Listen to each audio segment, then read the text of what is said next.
মা বাবারে কষ্ট দেয় যে, মা বাবার উপরে জুলুম করে যে, মা বাবার অবাধ্য যে, তার জন্য জান্নাত হারাম।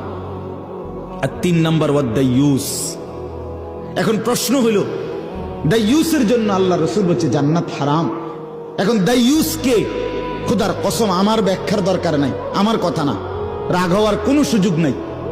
আল্লাহ রাসূল বলছেন সাল্লাল্লাহু আলাইহি ওয়াসাল্লাম, আল্লাযী ওয়াদ-দায়ুস আল্লাযী ইউকিররু আহলাহু আল খুবুস। এটাই হাদিসের এবার রাসূলুল্লাহ সাল্লাল্লাহু আলাইহি ওয়াসাল্লাম বলেন, এবং দায়ুসের জন্য জান্নাত হারাম। আর দায়ুস বলে যে তার পরিবারের স্ত্রী সন্তানের জন্য গুনাহ, নাফরমানি, খাবাসাত, জঘন্যতা, অশ্লীলতা, বেহায়াপনা, অসভ্যতাকে স্বীকৃতি দেয়, মেনে নেয়, তারে বলে দায়ুস।